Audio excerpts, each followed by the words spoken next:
എനിക്ക് ഒരിക്കലും ലത്തീൻ സഭ ഒരു പ്രശ്നമായിട്ടില്ല. ഇത് ആ നറേറ്റീവ് ഉണ്ടാക്കിയത് ചില വ്യക്തികളാണ്. എന്നോടൊരിക്കലും ലത്തീൻ സഭയോ അല്ലെങ്കിൽ ലത്തീൻ സഭയിലുള്ള ആരെങ്കിലും പുരോഹിതരോ ബിഷപ്പോ ഒന്നും എനിക്കെതിരായിട്ട് എന്തെങ്കിലും ചെയ്തു എന്ന് ഞാൻ വിശ്വസിക്കുന്നില്ല. ഒരേ സമയം പാർട്ടി പ്രവർത്തകയും അതേസമയം ജനപ്രതിനിധിയുമായിട്ടൊക്കെ പ്രവർത്തിക്കാൻ കഴിയുന്ന രീതിയിലേക്ക് വളർന്നില്ലെങ്കിൽ ഈ പാർട്ടിക്ക് മുന്നോട്ട് പോകാൻ പറ്റുമോ എന്നുള്ള ചോദ്യം ഉന്നയിച്ചപ്പോൾ എന്തൊക്കെയായിരുന്നു പുരുഷന്മാരായിട്ടുള്ള ആ ബഹുഭൂരിപക്ഷ നേതാക്കളിൽ നിന്നുള്ള മറുപടി? ഞാൻ അങ്ങനെ ചോദിച്ചിട്ടില്ല.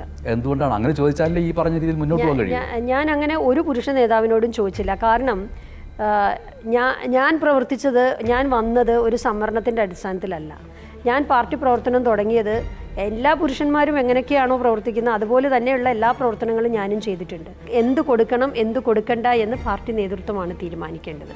അപ്പം ഞാൻ വ്യക്തിപരമായി എന്നെ സംബന്ധിച്ച് ഞാനിപ്പോൾ വിചാരിക്കുന്ന കാര്യം, എന്നെ ആ പദവിയിൽ ഇരിക്കുവാൻ, ആ ഉത്തരവാദിത്തത്തിൽ ഇരിക്കുവാൻ ഞാൻ അയോഗ്യയാണെന്നോ അല്ലെങ്കിൽ എന്നെ വേണ്ട എന്നോ പാർട്ടി തീരുമാനിച്ചു. ആ തീരുമാനം ഞാൻ അംഗീകരിച്ചിരിക്കുക. KPCCയുടെ മാനദണ്ഡങ്ങൾ ലംഘിക്കപ്പെട്ടു എന്നുള്ളതിൻ്റെ അകത്ത് സംശയമൊന്നുമില്ല. അത് പറയാൻ എനിക്ക് മടിയുമില്ല. പക്ഷേ അങ്ങനെ ലംഘിക്കപ്പെട്ടെങ്കിൽ അതിന് തീരുമാനമെടുക്കേണ്ടത്, പിന്നീട് എന്ത് ചെയ്യണമെന്ന് തീരുമാനിക്കേണ്ടത് പാർട്ടിയാണല്ലോ, പാർട്ടി നേതൃത്വമാണല്ലോ. അവർ തീരുമാനിക്കട്ടെ. അപ്പോൾ അതിനെയും ഒരു ചർച്ചാ വിഷയം ആക്കണമെന്ന് എന്നെ സംബന്ധിച്ച് എനിക്ക് ആഗ്രഹമില്ല. പക്ഷേ അതിൻ്റെ അകത്ത് മാനദണ്ഡങ്ങൾ ലംഘിക്കപ്പെട്ടിട്ടുണ്ട് എന്നുള്ളത് യാഥാർത്ഥ്യമാണ്. ദീപ്തി മേരി വർഗീസ് ഒരു മുറിവേറ്റതിൻ്റെ അടിസ്ഥാനത്തിലും ഒപ്പം പാർട്ടിയുടെ പ്രവർത്തനം സുതാര്യമാവണമെന്നുള്ള ആഗ്രഹത്തിലും പാർട്ടിയോട് ഈ ഒരു പരാതി മുന്നോട്ട് വെച്ചു. ആ പരാതിയിൽ ഇതാണ് ആ പരാതിക്കുള്ള ഉത്തരം, ഞങ്ങളുടെ അന്വേഷണത്തിൻ്റെ പ്രകാരം ഇതാണ്. ആ ഒരു ഉത്തരം ഇതുവരെ ലഭിച്ചോ? അങ്ങനെ ഒരു അന്വേഷണം തൽക്കാലം മുമ്പോട്ട് പോയിട്ടുള്ളതായിട്ട് ഞാൻ കരുതുന്നില്ല. അന്വേഷണ കമ്മീഷനെ 2-3 പേരെ വെച്ചിട്ടുണ്ട് എന്നുള്ളതാണ്. നമസ്കാരം. ട്രൂ കോളറിൽ ഇന്ന് നമ്മോടൊപ്പം അതിഥിയായിട്ടുള്ളത് KPCCയുടെ ജനറൽ സെക്രട്ടറിയും 3.5 പതിറ്റാണ്ടിലേറെയായി കോൺഗ്രസിൻ്റെ സമുന്നതയായ പ്രവർത്തകയും എറണാകുളം സ്റ്റേഡിയം ഡിവിഷൻ കൗൺസിലറും ആയ, അതിനേക്കാളുപരി കോൺഗ്രസിൻ്റെ സമുന്നതയായ നേതാവ് കൂടിയായ ദീപ്തി മേരി വർഗീസാണ്. സ്വാഗതം. നമസ്കാരം. ഈ പറഞ്ഞ വിശേഷണങ്ങൾക്കെല്ലാം അപ്പുറമുള്ള മേയർ ആയിട്ടുള്ള ദീപ്തി മേരി വർഗീസാണ് എൻ്റെ അരികിലുള്ളത് എന്ന് ആണ് വാസ്തവത്തിൽ ഈ നിമിഷങ്ങളിൽ പറയേണ്ടിയിരുന്നത്. ആ രീതിയിലുള്ള ഒരു വലിയ അനുഭവ സമ്പത്തിൻ്റെ ഉടമയായിട്ടുള്ള ഒരു നേതാവാണ് ദീപ്തി മേരി വർഗീസ്. 3.5 പതിറ്റാണ്ടിലേറെ എന്ന് ഞാൻ പറയുമ്പോൾ എൻ്റെ മാധ്യമപ്രവർത്തന ജീവിതം 3 പതിറ്റാണ്ടാണ്. മഹാരാജ് കോളേജിൽ തന്നെയാണ് ഞാൻ പഠിച്ചിട്ടുള്ളത്. ആ സമയത്ത് എൻ്റെ യൗവനത്തിൻ്റെ തുടക്കത്തിൽ ദീപ്തി മേരി വർഗീസ് എന്ന് പറയുന്ന ചെറുപ്പക്കാരിയായിട്ടുള്ള നേതാവിനെ ഞാൻ മാറി നിന്ന് കണ്ടിട്ടുള്ളത്. ഇനി വർഷങ്ങൾ കഴിയുമ്പോൾ ഏതൊക്കെ രീതിയിൽ ഉയരങ്ങളിലേക്ക് പോകാൻ സാധ്യതയുണ്ട് എന്ന് മനസ്സിലാക്കിയിട്ട് അങ്ങനെ ഞങ്ങളുടെ സംഭാഷണങ്ങളൊക്കെ അന്നത്തെ കാലത്തെ പത്രപ്രവർത്തകരുടെ ഇടയിൽ ഉണ്ടായിട്ടുണ്ട്. പക്ഷെ ആ ഒരു വളർച്ചയുടെ വലിയ ഉയരങ്ങളിലേക്ക് ആണോ ദീപ്തി മേരി വർഗീസ് എത്തിയിട്ടുള്ളത്, അതോ ഇനി എത്താൻ പോവുകയാണോ എന്നുള്ളൊരു ശുഭപ്രതീക്ഷയാണോ ഈ നിമിഷങ്ങളിലുള്ളത് എന്നുള്ളതാണ് ഒരു പക്ഷേ നിയമസഭാ തെരഞ്ഞെടുപ്പിൻ്റെ വക്കിൽ നിൽക്കുന്ന കേരളത്തിൽ നിന്നുകൊണ്ട് ദീപ്തി മേരി വർഗീസുമായിട്ട് ഈ സംഭാഷണം ആരംഭിക്കുമ്പോൾ ഒരു ഭാഗത്ത് പ്രതീക്ഷ, മറുഭാഗത്ത് ഇതുവരെയുള്ള വളർച്ചയെക്കുറിച്ചുള്ളൊരു വിചാരം, ഇതൊക്കെയാണ് വാസ്തവത്തിൽ പ്രതീക്ഷിക്കുന്നത്. പ്രത്യേകിച്ചും ദീപ്തി മേരി വർഗീസ് ഈ കഴിഞ്ഞ ദിവസം പൊങ്കാലയൊക്കെ ഇട്ട് വന്നിരിക്കുകയാണ്. എന്താണ് മനസ്സിലെ പ്രാർത്ഥന? സ്വന്തം രാഷ്ട്രീയ ജീവിതത്തെക്കുറിച്ച്, വ്യക്തിജീവിതത്തെക്കുറിച്ച്, സ്വന്തം പാർട്ടിയെക്കുറിച്ച് എന്താണ് പ്രാർത്ഥന? ഈ 3.5 പതിറ്റാണ്ടായി പ്രവർത്തിക്കുന്നു എന്ന് താങ്കൾ പറഞ്ഞതിനെ തന്നെ ഏറ്റവും വലിയ അംഗീകാരമായിട്ടാണ് ഞാൻ കാണുന്നത്. കാരണം ഒരു രാഷ്ട്രീയ പ്രസ്ഥാനത്തിൽ, പ്രത്യേകിച്ച് കേരളത്തിൻ്റെ ഒരു സാമൂഹ്യ വ്യവസ്ഥിതിയിൽ, രാഷ്ട്രീയ അന്തരീക്ഷത്തിൽ ഒരു സ്ത്രീക്ക് ഇത്ര കാലയളവിൽ കണ്ടിന്യൂസ് ആയിട്ട് പ്രവർത്തിക്കാൻ കഴിയുക എന്ന് പറയുന്നത് വളരെ ചലഞ്ചിങ് ആയിട്ടുള്ള ഒരു കാര്യമാണ്. അതെനിക്ക് കഴിഞ്ഞു എന്ന് ഞാൻ പറയുമ്പോൾ അതെൻ്റെ വ്യക്തിപരമായ ഒരു ഗുണം കൊണ്ട് മാത്രമല്ല, അല്ലെങ്കിൽ വ്യക്തിപരമായ എൻ്റെ ഒരു പൊതുപ്രവർത്തനത്തോടുള്ള ഒരു വലിയ അഭിനിവേശം എന്നത് മാത്രമല്ല അതിൻ്റെ ഫാക്ടർ. കോൺഗ്രസ് എന്ന മഹാപ്രസ്ഥാനം ഏറ്റവും പ്രധാനപ്പെട്ട ഒരു കാര്യമാണ്. കോൺഗ്രസ് എന്ന പ്രസ്ഥാനം ഇല്ലാതെ ദീപ്തി എന്ന വ്യക്തിയില്ല. ദീപ്തി മേരി വർഗീസ് എന്ന വ്യക്തിയെ ഈ സമൂഹം അറിയുന്നത്, കേരള രാഷ്ട്രീയം അറിഞ്ഞത് കോൺഗ്രസ്സുകാരിയായിട്ടാണ്. അതുകൊണ്ട് ഞാൻ ആദ്യമായി കടപ്പെട്ടിരിക്കുന്നത്, എൻ്റെ ഏറ്റവും ആത്മാർത്ഥമായി എനിക്ക് പറയാൻ കഴിയുന്ന ഒരു കാര്യം, ഞാൻ എന്ന പൊതുപ്രവർത്തകയെ, ഇന്നിരിക്കുന്ന വലിയൊരു പദവിയിലൊന്നുമല്ല ഞാനിരിക്കുന്നത്, പക്ഷേ KPCC ജനറൽ സെക്രട്ടറി എന്ന് പറയുന്നത് എത്രയോ പ്രഗത്ഭരായ ആളുകൾ ഇരുന്നിട്ടുള്ള ഒരു പോസ്റ്റാണ്. അവിടെ എനിക്ക് എന്നെപ്പോലൊരു സാധാരണക്കാരിയായ പ്രവർത്തിച്ചു വന്ന, KSUയിലൂടെ പ്രവർത്തിച്ചു വന്ന, കുടുംബത്തിൽ യാതൊരു രാഷ്ട്രീയ പാരമ്പര്യവും അവകാശപ്പെടാനില്ലാത്ത എൻ്റെ ഒരു ഇഷ്ടം കൊണ്ട്, അല്ലെങ്കിൽ എനിക്ക് പൊതുപ്രവർത്തനത്തോടും ഇന്ത്യൻ നാഷണൽ കോൺഗ്രസ് എന്ന പ്രസ്ഥാനത്തോടുമുള്ള ഒരു വലിയ അഭിനിവേശം കൊണ്ട് മാത്രം ഇക്കാലം അത്രയും പ്രവർത്തിച്ചു വന്നു എന്നതാണ്. അപ്പോൾ ഞാൻ പറഞ്ഞു വന്നത്, എനിക്ക് തീർച്ചയായിട്ടും കോൺഗ്രസ് എന്ന പ്രസ്ഥാനത്തോട് വലിയ കടപ്പാടുണ്ട്. അതുകൊണ്ടാണ് ഇന്ന് നിങ്ങളുടെ മുൻപിൽ പോലും ഈ ഒരു ഇൻ്റർവ്യൂവിന് വന്നിരിക്കാനുള്ള ഒരു സാഹചര്യം ഉണ്ടായത്. ഈ KPCC ജനറൽ സെക്രട്ടറി എന്നുള്ള പദവിയെക്കുറിച്ച് സൂചിപ്പിക്കുമ്പോൾ ദീപ്തി മേരി വർഗീസിനെ പരിചയപ്പെടുത്തുമ്പോൾ KPCC general secretary Deepthi Mary Varghese എന്ന് പറയുമ്പോഴുള്ള സന്തോഷമാണോ, അതോ ഡിവിഷൻ കൗൺസിലറായിട്ടുള്ള ദീപ്തി മേരി വർഗീസ് എന്ന് പറയുമ്പോഴാണ് സന്തോഷം? രണ്ടും സന്തോഷമുള്ള കാര്യമാണ്. രണ്ടും രണ്ട് തലത്തിലുള്ള കാര്യങ്ങളാണല്ലോ. ജനങ്ങൾ എന്നെ തിരഞ്ഞെടുത്തു എന്നുള്ളത് ഏറ്റവും പ്രധാനപ്പെട്ട കാര്യം. പക്ഷേ ജനങ്ങൾക്ക് എന്നെ തിരഞ്ഞെടുക്കാനുള്ള ഒരു സാഹചര്യം ഉണ്ടായത് ഈ പാർട്ടി ഉള്ളത് കൊണ്ടാണ്, ഈ പാർട്ടിയുടെ ഒരു ഭാരവാഹി ആയതുകൊണ്ടാണ്. KPCC ജനറൽ സെക്രട്ടറി ആകണം എന്നില്ല കൗൺസിലർ ആവാൻ. അല്ലാതെ 30% സംവരണം ഉണ്ടായപ്പോൾ ഒരു പദവിയും ഒരു പോസ്റ്റും ഇല്ലാത്ത ധാരാളം സ്ത്രീകൾ ഇതിലേക്ക് വന്നു. അതുകൊണ്ട് ഞാൻ KPCC ജനറൽ സെക്രട്ടറിയെയും കൗൺസിലറെയും തമ്മിലൊരു കമ്പാരിസൺ നടത്താൻ ഞാൻ തയ്യാറില്ല. രണ്ടും രണ്ട് തലത്തിലുള്ള കാര്യങ്ങളാണ്. ദീപ്തി മേരി വർഗീസിൻ്റെ ഇതുവരെയുള്ള സ്ഥാനങ്ങളെക്കുറിച്ചൊക്കെ സൂചിപ്പിച്ചപ്പോൾ വാസ്തവത്തിൽ ഈ അഭിമുഖത്തിൽ ഞാൻ അഭിസംബോധന ചെയ്യേണ്ടിയിരുന്നത് മേയർ എന്നായിരുന്നു എന്ന് ഞാൻ സൂചിപ്പിക്കുകയുണ്ടായി. അത് നടക്കുകയുണ്ടായില്ല. അതുമായി ബന്ധപ്പെട്ട് ഉണ്ടായിട്ടുള്ള പലതരത്തിലുള്ള ആരോപണ പ്രത്യാരോപണങ്ങളൊക്കെ മാധ്യമങ്ങൾ ചർച്ച ചെയ്യുകയുമുണ്ടായി. അത് ഒരു അടഞ്ഞ അധ്യായമാണോ, അതിനൊരു തുടർച്ചയുണ്ടോ? ഒരു കാര്യം തീരുമാനിച്ചു കഴിഞ്ഞാൽ അത് അടഞ്ഞ അധ്യായം തന്നെയാണ്. ഞാനായിട്ട് അതിന് പ്രത്യേകിച്ച് ഒന്നും അത് തുറക്കാനും ആഗ്രഹിക്കുന്നില്ല. പക്ഷേ അന്നെടുത്ത തീരുമാനങ്ങളിൽ, അന്ന് അങ്ങനെ മാറിയെടുക്കേണ്ടി വന്ന ഒരു തീരുമാനത്തിൻ്റെ കാരണങ്ങളും അതിൽ എന്തെങ്കിലും അന്യായമായിട്ട് ഉണ്ടെങ്കിൽ അത് അന്വേഷിക്കാൻ പാർട്ടി ഒരു അന്വേഷണ കമ്മീഷൻ വെച്ചിട്ടുണ്ട്. പക്ഷേ ഇപ്പോൾ നമ്മൾ മറ്റൊരു തെരഞ്ഞെടുപ്പിനെ നേരിടുന്ന ഒരു സാഹചര്യമാണ്. നിയമസഭാ തെരഞ്ഞെടുപ്പിലേക്ക് പോവുകയാണ്. അതുകൊണ്ട് തന്നെ എന്നെ സംബന്ധിച്ച് ഇപ്പോൾ അതൊരു ചർച്ചാ വിഷയം ആകണമെന്ന് എനിക്ക് ആഗ്രഹമില്ല. പക്ഷേ അതിനുശേഷം പാർട്ടി ഉചിതമായ ഒരു തീരുമാനം എടുക്കട്ടെ. ദീപ്തി മേരി വർഗീസിനെ സംബന്ധിച്ചിട്ട് മാത്രമല്ല, ഭാവിയിൽ ഇതേപോലെ നേതൃസ്ഥാനത്ത് വരേണ്ട എത്രയെങ്കിലും സ്ത്രീകളായിട്ടുള്ള നേതാക്കൾ ഉൾപ്പെടെയുള്ളവരെ സംബന്ധിച്ചിട്ട് KPCCയുടെ മാനദണ്ഡങ്ങൾ പാലിക്കുക എന്ന് പറയുന്നത് വളരെ പ്രധാനപ്പെട്ട ഒന്നാണ്. ആ മാനദണ്ഡങ്ങൾ പാലിക്കപ്പെടാതെ പോയി എന്നുള്ള കാര്യം എടുത്ത് സൂചിപ്പിക്കുകയാണ് ചെയ്തത്. അതിൽ ഒരു തീരുമാനം, അതിൻ്റെ അർത്ഥം മേയർ പദവി നൽകുകയോ അല്ലയോ എന്നുള്ളതല്ല, മറിച്ച് KPCCയുടെ കാര്യത്തിൽ ഈ ഒരു സുതാര്യത വരുത്തേണ്ടതുണ്ട്. പ്രത്യേകിച്ചും സ്ത്രീകളെ സംബന്ധിച്ചിട്ടെങ്കിലും സർക്കുലർ അടക്കമുള്ള കാര്യങ്ങൾ അതൊരു പോരാട്ടമല്ലേ? അതിനൊരു ഉത്തരം ലഭിക്കേണ്ടതല്ലേ? KPCCയുടെ മാനദണ്ഡങ്ങൾ ലംഘിക്കപ്പെട്ടു എന്നുള്ളതിൻ്റെ അകത്ത് സംശയമൊന്നുമില്ല. അത് പറയാൻ എനിക്ക് മടിയുമില്ല. പക്ഷേ അങ്ങനെ ലംഘിക്കപ്പെട്ടെങ്കിൽ അതിന് തീരുമാനമെടുക്കേണ്ടത്, പിന്നീട് എന്ത് ചെയ്യണമെന്ന് തീരുമാനിക്കേണ്ടത് പാർട്ടിയാണല്ലോ, പാർട്ടി നേതൃത്വമാണല്ലോ. അവർ തീരുമാനിക്കട്ടെ.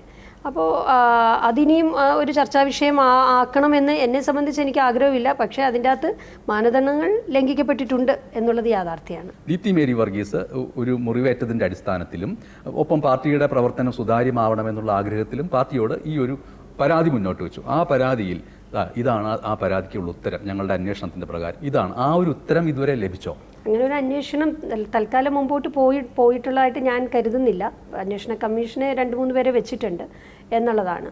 പക്ഷേ ഞാൻ മനസ്സിലാക്കുന്ന ഒരു കാര്യം, എന്നെ സംബന്ധിച്ച് എന്നോട് പാർട്ടി ഏൽപ്പിക്കുന്ന ഉത്തരവാദിത്തങ്ങൾ ഭംഗിയായി നിർവഹിക്കുക എന്നത് മാത്രമാണ് കഴിഞ്ഞ കാലങ്ങളിലൊക്കെ ഞാൻ ചെയ്തിട്ടുള്ളത്. അത് ഞാൻ യൂണിറ്റ് തലം മുതൽ പ്രവർത്തിച്ചു. യൂണിറ്റ് തലത്തിൽ, ജില്ലാ തലത്തിൽ, സംസ്ഥാന തലത്തിൽ, ദേശീയ തലത്തിൽ യൂത്ത് കോൺഗ്രസിൻ്റെ ദേശീയ സെക്രട്ടറി ആയിരുന്നു. ഇപ്പോൾ AICC അംഗം കൂടിയാണ്. അപ്പോൾ പാർട്ടി ഓരോ സമയത്തും എന്നെ ഏറ്റവും അധികം ഏൽപ്പിച്ചിരിക്കുന്ന സംഘടനാ പ്രവർത്തനമാണ്. ആ സംഘടനാ പ്രവർത്തനം ഞാൻ ചെയ്തിട്ടുണ്ട്. പിന്നെ ജനപ്രതിനിധിയാകുക എന്നുള്ള കാര്യത്തിൽ നിർഭാഗ്യവശാൽ എന്നെ അതിൻ്റെ അകത്ത് ഇതുവരെ എനിക്ക് വരാനുള്ള ഒരു സാഹചര്യം ഉണ്ടായിട്ടില്ല. പക്ഷേ സാധാരണഗതിയിൽ KPCC ജനറൽ സെക്രട്ടറി ആയിട്ട് മത്സരിക്കുന്ന ഒരാൾ ലോക്കൽ ബോഡിയിലേക്ക് മത്സരിക്കുമ്പോൾ കിട്ടേണ്ട ഒരു പ്രാധാന്യമുണ്ട്. ആ പ്രാധാന്യം കിട്ടിയില്ല എന്നുള്ളതും ഒരു യാഥാർത്ഥ്യമാണ്. അത് അങ്ങനെ സംഭവിച്ചതുകൊണ്ട് എന്ത് ചെയ്യണം എന്നുള്ളത് നീതിബോധത്തോടെ തീരുമാനിക്കേണ്ടത് പാർട്ടി നേതൃത്വമാണ്. അത് പാർട്ടി നേതൃത്വം അത്തരത്തിലൊരു നീതിബോധം കാണിക്കും എന്ന് തന്നെയാണ് എൻ്റെ പ്രതീക്ഷ. ഞാൻ നേരത്തെ എറണാകുളം മഹാരാജാസ് കോളേജിൽ ഞാൻ പഠിച്ചിരുന്ന സമയം മുതൽ ദീപ്തി മേരി വർഗീസിൻ്റെ രാഷ്ട്രീയ ജീവിതത്തെ മാറി നിന്ന് നോക്കിക്കാണുമെന്ന് സൂചിപ്പിച്ചല്ലോ. ആ ഓരോ ഘട്ടത്തിലും അടുത്ത ഘട്ടത്തിൽ വലിയൊരു വളർച്ചയുണ്ടാവും, വലിയ നേതൃസ്ഥാനത്തേക്ക് വരാൻ കഴിവുള്ള ഒരു നേതാവാണ്. കേരളത്തിൽ ആ ഒരു സമകാലിക പശ്ചാത്തലത്തിൽ അതിന് സമാനമായിട്ടുള്ള നേതാക്കൾ ഉണ്ടായിട്ടുമില്ലായിരുന്നു. പക്ഷെ അങ്ങനെ വരാതെ പോയതിൻ്റെ ഒരു കാരണം ഇപ്പോൾ പ്രദർശിപ്പിച്ചതുപോലെ ധീരമായിട്ട് വിയോജിപ്പുകൾ കൃത്യമായിട്ട് പറയാൻ അന്നേ മടിച്ചതുകൊണ്ടാണോ? ഇപ്പോൾ എല്ലാം പാർട്ടിക്ക് കീഴിൽ അച്ചടക്കത്തോടു കൂടി പറയുക എന്നതിലുപരിയായിട്ട് ചില കാര്യങ്ങൾ പൊതുസമൂഹത്തിൻ്റെ മുമ്പിലേക്ക് കൂടി വരേണ്ടതുണ്ട്. ആ ഒരു ദീപ്തി മേരി വർഗീസിനെയാണ് ഇപ്പോൾ കണ്ടിട്ടുള്ളത്. ഈ ദീപ്തി മേരി വർഗീസ് അന്നേ വരേണ്ടതായിരുന്നില്ലേ? ഇതിൻ്റെ അകത്ത് നമ്മളിപ്പോൾ പൊതുസമൂഹത്തിൻ്റെ മുമ്പിൽ പറയേണ്ടതും പാർട്ടിയുടെ ഫോറങ്ങളിൽ പറയേണ്ടതും രണ്ടാണ് എന്നാണ് ഞാൻ വിശ്വസിക്കുന്നത്.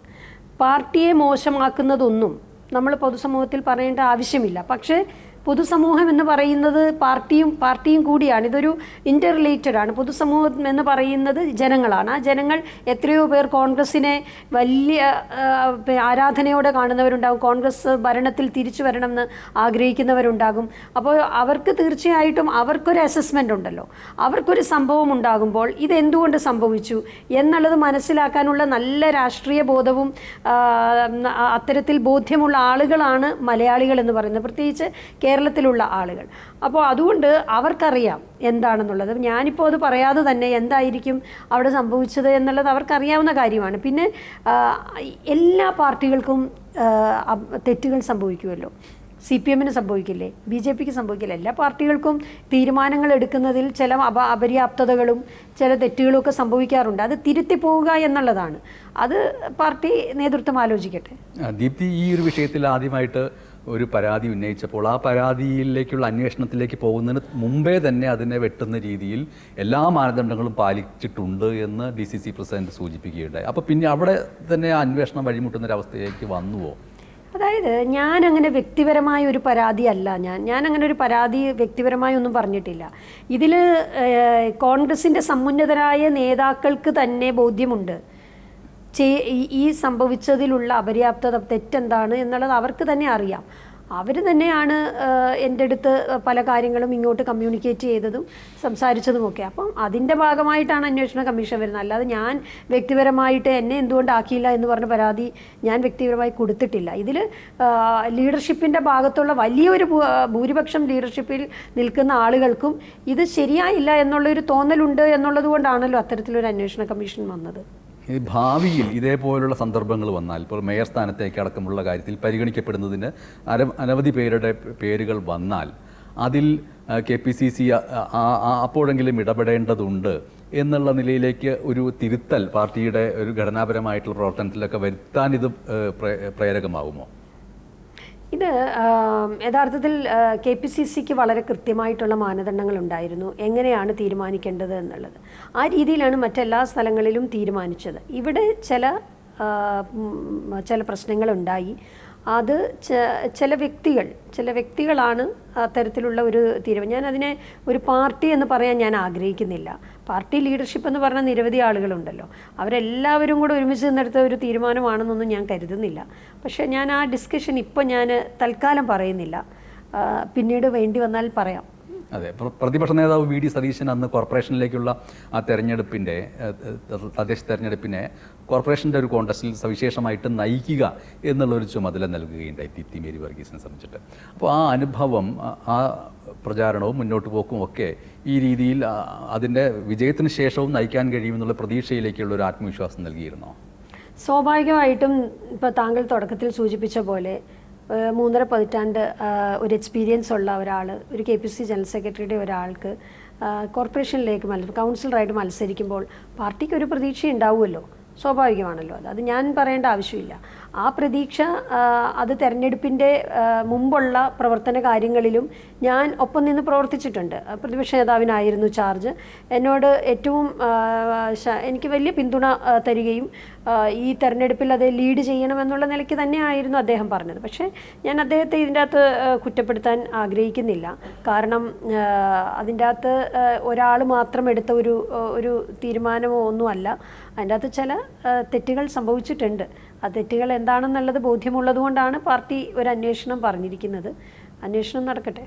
അതെ, അന്വേഷണം നടന്ന് അതിനൊരു ഫലപ്രാപ്തി ഉണ്ടാവുക തന്നെ വേണം. പക്ഷേ ഇതിൽ ഏറ്റവും പ്രധാനപ്പെട്ട ഒരു കാര്യമായിട്ട് വരുന്നത് ദീപ്തി മേരി വർഗീസ് ഈ വിഷയം മാധ്യമങ്ങളോടുകൂടി സംസാരിക്കുന്ന ഒരവസ്ഥയിലാണ് ഇങ്ങനെ ഒരു വിഷയത്തിൻ്റെ ഗൗരവത്തിലേക്ക് വരുന്നത്. അത് നേരത്തെ സൂചിപ്പിച്ചതുപോലെ കോൺഗ്രസിൽ മാത്രമല്ല മറ്റ് പാർട്ടികളിലുമെല്ലാം സ്ത്രീകളുമായി ബന്ധപ്പെട്ട ഒരു സംവരണത്തിൻ്റെ കാര്യത്തിൽ മാത്രമല്ല, മറിച്ച് അവകാശപ്പെട്ട കാര്യങ്ങൾ നേടിയെടുക്കുന്നതിലും ആ പദവികൾ ലഭിക്കുന്നതിലും അതിനെ നടപ്പിൽ വരുത്തുന്നതിലും ഒക്കെയുള്ള അവസരങ്ങൾ ഏതൊക്കെയോ ഘട്ടത്തിൽ വഴിതിരിഞ്ഞു പോവുകയോ ഒരു കാര്യം പറയാം.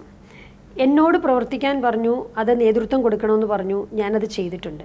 ഞാൻ വളരെ ഭംഗിയായി പ്രവർത്തിച്ചിട്ടുണ്ട്. വലിയ ഭൂരിപക്ഷത്തിലാണ് ഞാൻ എൻ്റെ ഡിവിഷനിൽ ജനങ്ങൾ എന്നെ വിജയിപ്പിച്ചത്. അത്രത്തോളം എൻ്റെ ഭാഗത്തു നിന്ന് ചെയ്യേണ്ടത് ഞാൻ ചെയ്തിട്ടുണ്ട്. പാർട്ടിക്ക് ഞാൻ വേണ്ട, ദീപ്തി എന്ന വ്യക്തി അല്ല ഇതിന് വേണ്ടത്, മറ്റൊരാൾ ആണ് വേണ്ടത് എന്ന് തോന്നിയെങ്കിൽ അങ്ങനെ തീരുമാനം എടുക്കട്ടെ.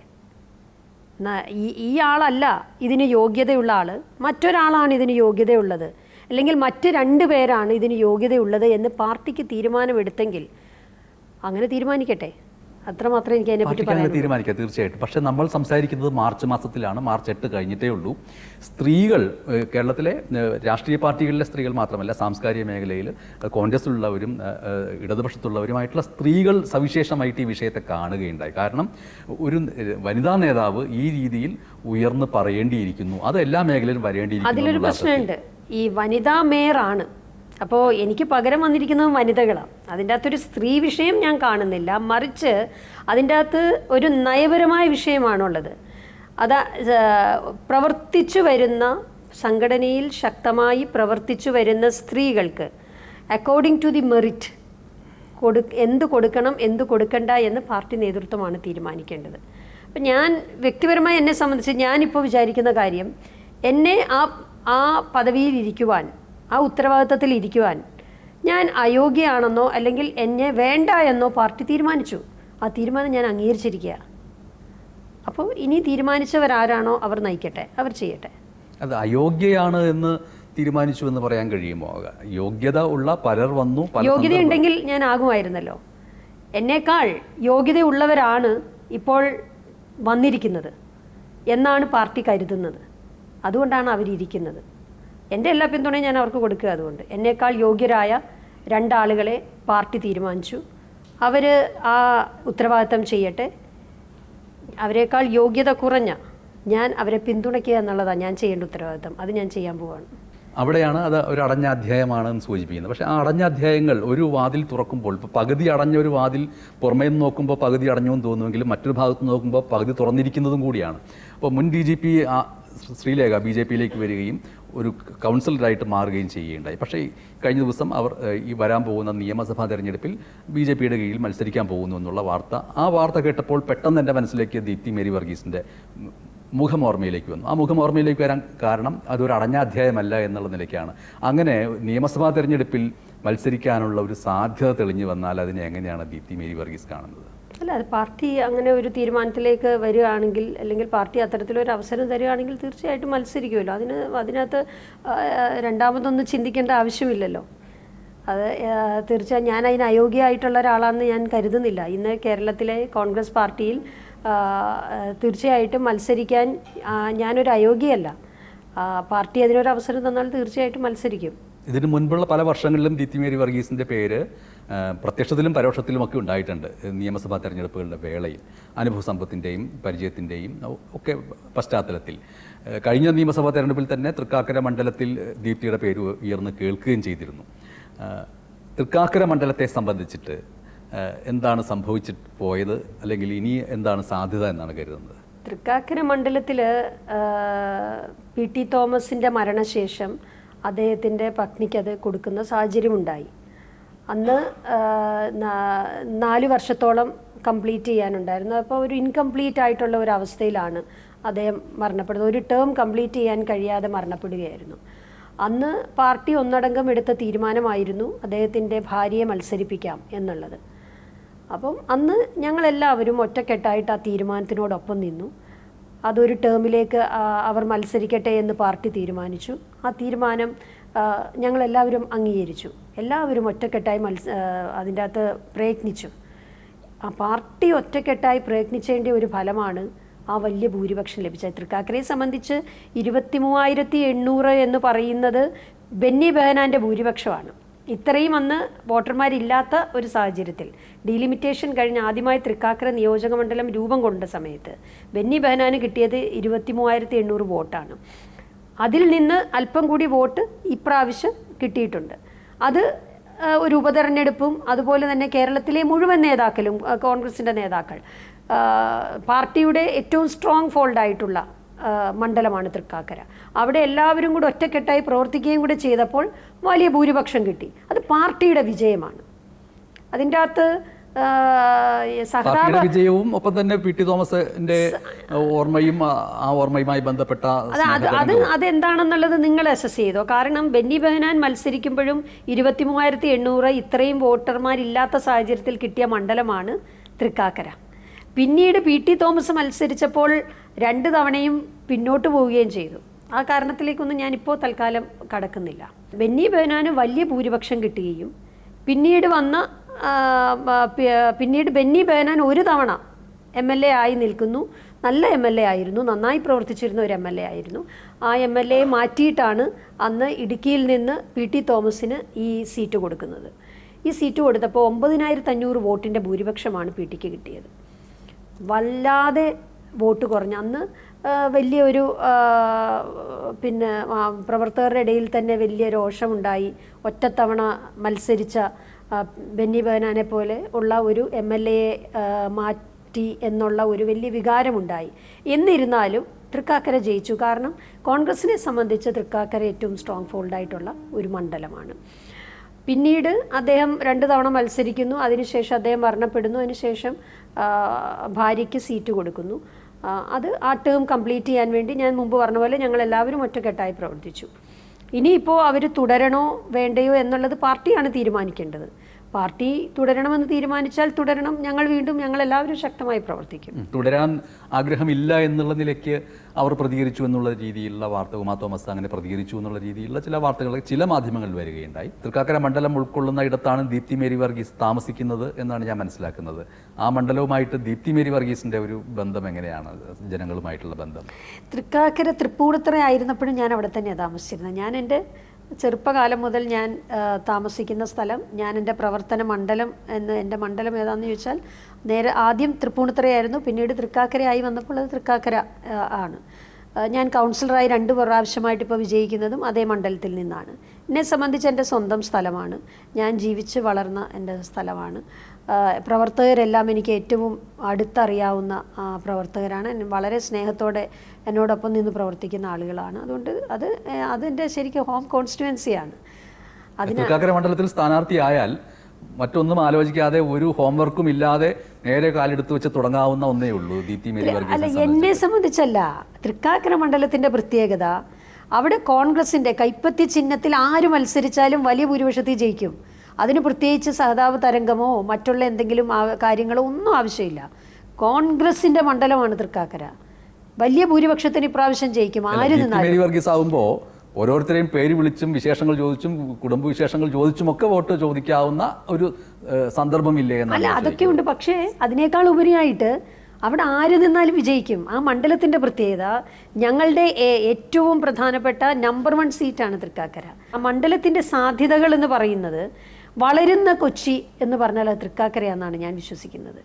എറണാകുളം എന്ന് പറയുന്ന പട്ടണം വളരുന്നത് തൃക്കാക്കരയിലേക്കാണ്.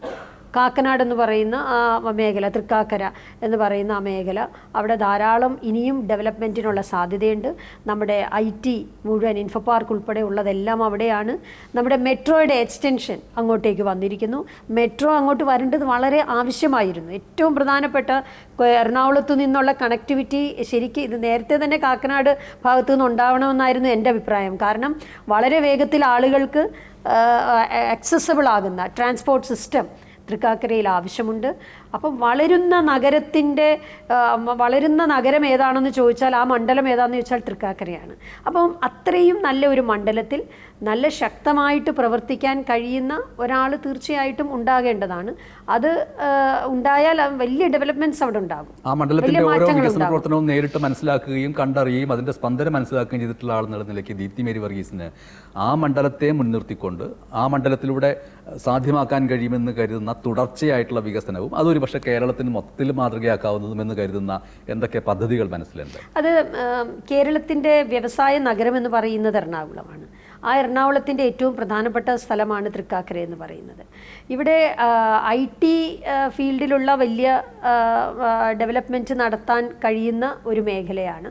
അതിനോടൊപ്പം തന്നെ നഗരത്തിൻ്റെ വലിയ വളർച്ച, ഇപ്പം കൊച്ചി നഗരസഭ എന്ന് പറയുന്നത് തന്നെ വളരുകയാണ്, മെട്രോപൊളിറ്റൻ സിറ്റിയായി മാറുകയാണ്. അപ്പം മെട്രോപൊളിറ്റൻ സിറ്റിയായി മാറുമ്പോൾ തൃക്കാക്കര ഭാഗം അതിൻ്റെ അകത്ത് ഉൾപ്പെട്ടതാണ്. മെട്രോപൊളിറ്റൻ സിറ്റി എന്ന് പറയുന്നത് പഴയ പോലെ കൊച്ചി നഗരസഭ, പഴയ കൊച്ചി നഗരസഭയല്ല. അത് എങ്ങോട്ട് വളർന്നു എന്ന് ചോദിച്ചാൽ അത് തൃക്കാക്കരയിലേക്കാണ് വളർന്നിരിക്കുന്നത്. അപ്പോൾ ഒരു മെട്രോപൊളിറ്റൻ സിറ്റിയുടെ ഏറ്റവും പ്രധാനപ്പെട്ട ഭാഗമായി തൃക്കാക്കര മാറുമ്പോൾ അതിന് അനന്ത സാധ്യതകളുണ്ട്. അവിടുത്തെ അടിസ്ഥാനപരമായ നിരവധി വിഷയങ്ങൾ തീർക്കേണ്ടതായിട്ടുണ്ട്. അവിടെ കുടിവെള്ള പ്രശ്നമുണ്ട്. ഇപ്പോൾ നിലവിൽ കുടിവെള്ള പ്രശ്നമുണ്ട്. ആ കുടിവെള്ള പ്രശ്നം കാരണം ഗ്രോയിങ് പോപ്പുലേഷനാണ്. പോപ്പുലേഷൻ ഗ്രോ ചെയ്യുന്നതിനോടൊപ്പം തന്നെ നമ്മളുടെ അടിസ്ഥാന സൗകര്യങ്ങൾ വളരേണ്ടതായിട്ടുണ്ട്. അപ്പോൾ 1 ലക്ഷം പേർക്ക് കിട്ടിയിരുന്ന കുടിവെള്ളം ഇന്നിപ്പോൾ 10 ലക്ഷം പേർക്ക് കൊടുക്കേണ്ടി വന്നാൽ അതിനനുസരിച്ച് നമ്മുടെ പൈപ്പ് ലൈൻ അതുപോലുള്ള കാര്യങ്ങളൊക്കെ ഡെവലപ്പ് ചെയ്യേണ്ടതായിട്ടുണ്ട്. അപ്പോൾ അതിനൊക്കെ ചുക്കാൻ പിടിക്കുക എന്ന് പറഞ്ഞാൽ 24 മണിക്കൂറും വളരെ കണ്ണിലെണ്ണ ഒഴിച്ച് അതിനോടൊപ്പം നിൽക്കുന്ന ശക്തമായി പ്രവർത്തിക്കുന്ന ഒരു ജനപ്രതിനിധി തീർച്ചയായിട്ടും ഉണ്ടാവേണ്ടതാണ്. മിക്കവാറും എല്ലാ പാർട്ടികളിലും പുരുഷാധിപത്യം വളരെ ശക്തിയായിട്ടിരിക്കെ അവർ ചെയ്യുന്ന ഒരു പ്രധാനപ്പെട്ട കാര്യം സ്ത്രീ പ്രാതിനിധ്യം കൊടുത്തു എന്ന് വരുത്തി തീർക്കാൻ വേണ്ടിയിട്ട് സ്ത്രീകൾക്ക് അവർക്കൊട്ടും വിജയസാധ്യതയില്ലാത്ത ഇടങ്ങളിലേക്ക് ഒരു സീറ്റ് കൊടുക്കുകയും അല്ലെങ്കിൽ ഒന്നോരോട് സീറ്റുകൾ കൊടുക്കുകയും ഞങ്ങൾ സ്ത്രീ പ്രാതിനിധ്യത്തിൻ്റെ വക്താക്കൾ എന്ന് പറഞ്ഞ് അഭിമാനിക്കുകയൊക്കെ ചെയ്യും. ആ സ്ത്രീകൾ അവിടെ തോൽക്കുകയോ മറ്റോ ചെയ്യുകയും ചെയ്യുന്നു. വാസ്തവത്തിൽ ഈ എല്ലാ രാഷ്ട്രീയ പാർട്ടികളും ഈ പറഞ്ഞ കാര്യത്തിൽ അതിൽ നിന്ന് വ്യത്യസ്തമായിട്ട് ജയസാധ്യതയുള്ളയിടത്ത് യൗവനത്തിൻ്റെ ചോരത്തിളപ്പുള്ള ഒരു സ്ഥാനാർത്ഥിയെ, അത് വനിതാ സ്ഥാനാർത്ഥിയാണെങ്കിൽ വയ്ക്കുക എന്നുള്ള രീതിയിലേക്ക് വരേണ്ടതല്ലേ? തീർച്ചയായിട്ടും, അതിനൊരു സംശയവുമില്ല. ഞാനിപ്പോഴും വിശ്വസിക്കുന്നു ഇന്ത്യൻ നാഷണൽ കോൺഗ്രസ് എന്ന പ്രസ്ഥാനമാണ് ഏറ്റവും അധികം സ്ത്രീകൾക്ക് പിന്തുണ കൊടുത്തിട്ടുള്ള ഒരു സംഘടന. അതിൻ്റെ ഏറ്റവും വലിയ ഉദാഹരണമാണ് 5 AICC പ്രസിഡന്റുമാരുടെ പേര് പറയാൻ കഴിയും കോൺഗ്രസ്സിന്. അതേസമയം മറ്റൊരു രാഷ്ട്രീയ പ്രസ്ഥാനത്തിനും അവരുടെ ഏറ്റവും പ്രധാനപ്പെട്ട പോസ്റ്റിൽ, കീ പോസ്റ്റിൽ, BJPക്കാണെങ്കിൽ പ്രസിഡന്റ്, CPM-നാണെങ്കിൽ അഖിലേന്ത്യാ ജനറൽ സെക്രട്ടറി, ഇന്ന് വരെ ഒരു സ്ത്രീയെ ഇരുത്താൻ പറ്റിയിട്ടില്ല. പക്ഷേ കോൺഗ്രസ്സിന് അത് പറ്റിയിട്ടുണ്ട്. 30% സംവരണം കൊണ്ടുവന്നത്, വനിതാ സംവരണം, അതിന് നേതൃത്വം കൊടുത്തത് കോൺഗ്രസ്സാണ്. സ്വാതന്ത്ര്യ സമരത്തിന് ശേഷം മഹാത്മാഗാന്ധിയുടെ സ്വപ്നമാണ് സാക്ഷാത്കരിച്ചത്, പിന്നീട് കോൺഗ്രസിൻ്റെ നേതാക്കളിലൂടെ. പിന്നീട് അത് 50% മാറി. അപ്പോൾ വനിതകൾക്ക് കൂടുതൽ പ്രാധാന്യം കൊടുക്കുക, അത് സ്വാതന്ത്ര്യ സമര കാലഘട്ടത്തിലും ഉണ്ടായിരുന്നു കേട്ടോ. വനിതകളുടെ ക്ഷേമം ഏറ്റവും അധികം നോക്കിയിരുന്ന നേതാക്കളായിരുന്നു മഹാത്മാഗാന്ധിയും പണ്ഡിറ്റ് ജവഹർലാൽ നെഹ്റുവും ഒക്കെ. അതുകൊണ്ടാണല്ലോ അടുക്കളയിൽ നിന്ന് അരങ്ങത്തേക്ക് ഇറങ്ങാതിരുന്ന സ്ത്രീകൾ അന്ന് സ്വാതന്ത്ര്യ സമരത്തിലുണ്ടായിരുന്നു. 100 കണക്കിന് സ്ത്രീകൾ ഇറങ്ങി. അവരെങ്ങനെ ഇറങ്ങി? വളരെ അത്ഭുതത്തോടെ ഞാൻ കാണുന്ന ഒരു കാര്യമാണ്. ഇന്നത്തെ പോലെ ഇതുപോലെ സ്വാതന്ത്ര്യമില്ലാത്ത ഒരു കാലഘട്ടത്തിൽ അന്ന് പുറത്തിറങ്ങാതിരുന്ന സ്ത്രീകൾ, പക്ഷേ സ്വാതന്ത്ര്യ സമരത്തിൽ 100 കണക്കിന് സ്ത്രീകൾ ഗാന്ധിയോടൊപ്പം ഉണ്ടായിരുന്നു. അപ്പം അത്രയും സ്ത്രീകൾ ഇറങ്ങണമെങ്കിൽ അവർക്കൊരു കോൺഫിഡൻസ് കൊടുത്തിട്ടുണ്ടാവും. ആ കോൺഫിഡൻസ് കൊടുത്ത് അങ്ങനെ പാരമ്പര്യമുള്ള ഒരു പാർട്ടിയാണ് കോൺഗ്രസ്. ആ പാരമ്പര്യത്തിൽ തന്നെ മറ്റൊരു പാരമ്പര്യം കൂടിയുണ്ട്. ആ പാരമ്പര്യം എന്ന് പറയുന്നത് കുടുംബാധിപത്യത്തെക്കുറിച്ചുള്ള ആരോപണങ്ങളാണ്. കുടുംബാരോപണം, അതിൻ്റെ തുടർച്ച, പേരമക്കൾക്ക് ഒക്കെ അധികാരം നൽകി പോകുന്നൊരവസ്ഥ. ഞാനിപ്പോൾ തൃക്കാക്കരെക്കുറിച്ച് സൂചിപ്പിച്ചപ്പോൾ പെട്ടെന്ന് മനസ്സിലേക്ക് വന്നത് ആ രീതിയിൽ അതിനുശേഷം ഉമാ തോമസിന് കൊടുക്കുന്നു. അപ്പോൾ അത് കൊടുക്കുന്നതിൽ ഒരു വൈകാരികതയുടെ യുക്തിയും നീതിബോധവും ഒക്കെ ഉണ്ട് എന്ന് പറഞ്ഞാൽ തന്നെയും ഈ പറയുന്നത് പോലെ പാർട്ടിക്ക് വേണ്ടി വർഷങ്ങളോളം പ്രവർത്തിച്ചവരുടെ വലിയ നിര പുറത്തു നിൽക്കുന്നു. അവിടെ എന്താണ് ചെയ്യാൻ കഴിയുക? ഈ കുടുംബാധിപത്യത്തെക്കുറിച്ച് പറയുമ്പോഴേ അതിനെ ഒന്ന് ഡിഫറൻഷ്യേറ്റ് ചെയ്ത് നമുക്ക് ചിന്തിക്കേണ്ടതായിട്ടുണ്ട്. 2 രീതിയിലുണ്ട്. ഇപ്പോൾ അച്ഛൻ ഡോക്ടറാണെങ്കിൽ മകൾക്ക് ഡോക്ടറായിക്കൂടാ എന്ന് പറയാൻ പറ്റില്ല. അച്ഛൻ വക്കീലായ മകനോ മകൾക്കോ വക്കീലാകാം, അതിൽ തെറ്റ് പറയാൻ പറ്റില്ല. പക്ഷേ അവർക്ക് എന്ത് ചെയ്യണം? അവർ LLB പഠിക്കണം, അവർ പാസ്സാകണം, അവർ പ്രാക്ടീസ് ചെയ്യണം. എന്നാൽ മാത്രമേ നല്ല വക്കീലാകാൻ പറ്റുള്ളൂ. രാഷ്ട്രീയത്തിൽ അപ്പനോ അമ്മയോ രാഷ്ട്രീയത്തിലുണ്ടെങ്കിൽ അവരുടെ പിൻതലമുറക്കാർക്ക് രാഷ്ട്രീയത്തിൽ ഇറങ്ങുന്നതിൽ ഒരു തെറ്റുമില്ല. ഒറ്റ കാര്യമേ ഉള്ളൂ, അവർ ആ പൊതുപ്രവർത്തനത്തോട്, ആ രാഷ്ട്രീയ സംഘടനയോട് കമ്മിറ്റ്മെൻ്റ് ഉള്ളവരായിരിക്കണം. അവർ പ്രവർത്തിക്കാൻ സാധാരണ പ്രവർത്തകർ എങ്ങനെ വരുന്നോ അതുപോലെ പ്രവർത്തിക്കാൻ തയ്യാറുള്ളവരായിരിക്കണം. അങ്ങനെയാണെങ്കിൽ വരുന്നതിലൊരു തെറ്റുമില്ല. അതേസമയം ഇപ്പോൾ ഞാൻ പറയുന്നത്, നിങ്ങൾ കുടുംബാധിപത്യം നിങ്ങൾ ഒരു ഇന്ത്യയുടെ പെർസ്പെക്റ്റീവിലാണ് എന്നോട് ചോദിച്ചത്, താങ്കൾ ചോദിച്ചത്. അപ്പോൾ നെഹ്റുവിൻ്റെ മകൾ ഇന്ദിരാഗാന്ധി എന്തുകൊണ്ടാണ് രാഷ്ട്രീയത്തിൽ വന്നതെന്ന് ചോദിച്ചാൽ, 8ാമത്തെ വയസ്സ് മുതൽ സ്വാതന്ത്ര്യ സമര സേനാനിയാണ് ഇന്ദിരാഗാന്ധിക്ക് ഇന്ദിരാഗാന്ധിയുടേതായ വ്യക്തിത്വം ഉണ്ടായിരുന്നു തീരുമാനങ്ങളിൽ. നെഹ്റു പറഞ്ഞ അതേ തീരുമാനങ്ങളായിരുന്നില്ല പലപ്പോഴും ഇന്ദിര എടുത്തിരുന്നത്. അപ്പോൾ അവർക്ക് അവരുടേതായ തീരുമാനം ഉണ്ടായിരുന്നു, അവർക്ക് അവരുടേതായ പൊളിറ്റിക്സ് ഉണ്ടായിരുന്നു. അവർ സംഘടനയിലും അല്ലാതെയും ഒക്കെ പ്രവർത്തിച്ചു വന്നവരാ. അവർ രാഷ്ട്രീയത്തിൽ നിൽക്കാൻ പാടില്ല, അത് കുടുംബാധിപത്യമാണെന്ന് നമുക്ക് പറയാൻ പറ്റില്ല. അപ്പോൾ അങ്ങനെ വരുന്നതിനെ നമുക്ക് നിഷേധിക്കാൻ കഴിയില്ല. എന്നാൽ ഒരു മത്സരിക്കാൻ വേണ്ടി വരിക, അല്ലെങ്കിൽ താൽക്കാലികമായിട്ട് എന്തെങ്കിലും ഒരു പ്രത്യേകമായ ഒരു സാഹചര്യത്തിൽ വരിക, അതിനുവേണ്ടി മാത്രം നിൽക്കുകയും പിന്നീട് പാർട്ടിയോട് കമ്മിറ്റ്മെൻ്റ് ഇല്ല, പ്രവർത്തിക്കാൻ തയ്യാറാകാതിരിക്കുക. ഇപ്പോൾ മത്സരിക്കാൻ വേണ്ടി വന്നവർ ഒരു വേള മത്സരിച്ച് മാറി പാർട്ടിക്ക് വേണ്ടി പ്രവർത്തിക്കാൻ തയ്യാറാകണം. ഞാനത് ഒരാളുടെ കാര്യമല്ല കേട്ടോ പറഞ്ഞത്. താങ്കളിപ്പോൾ പി ടിയുടെ കാര്യം ചോദിച്ചു, പക്ഷേ ഞാൻ അങ്ങനെ ഒരാളുടെ കാര്യം മാത്രമല്ല പറഞ്ഞത്. എത്രയോ ആളുകൾ വരുന്നുണ്ട്, പക്ഷേ അവരെല്ലാം മത്സരിച്ചുകൊണ്ടിരിക്കുക, കണ്ടിന്യൂസ് ആയിട്ട് മത്സരിച്ചുകൊണ്ടിരിക്കുക. ഈ ടേം ഞാൻ മത്സരിക്കുന്നില്ല, 5 വർഷത്തേക്ക് ഞാൻ പാർട്ടിയുടെ ഒരു പ്രധാനപ്പെട്ട ഉത്തരവാദിത്തത്തിൽ ഇരുന്ന് ഞാൻ പാർട്ടിക്ക് വേണ്ടി പ്രവർത്തിക്കാൻ, പാർട്ടി പ്രവർത്തനമായിട്ട് മുമ്പോട്ട് പോവുകയാണ് എന്ന് തീരുമാനിക്കാൻ കൂടി തയ്യാറാകണം. പാർട്ടിയിലും പ്രവർത്തിക്കണം, ജനപ്രതിനിധിയാകണം. ഇതെല്ലാം രാഷ്ട്രീയ പ്രവർത്തനത്തിൻ്റെ ഭാഗമാണ്. അല്ലാതെ ജനപ്രതിനിധിയാകാൻ വേണ്ടി മാത്രം രാഷ്ട്രീയത്തിലേക്ക് വരിക എന്ന് പറയുന്ന കുടുംബാധിപത്യത്തോട് നമുക്ക് യോജിക്കാൻ കഴിയില്ല.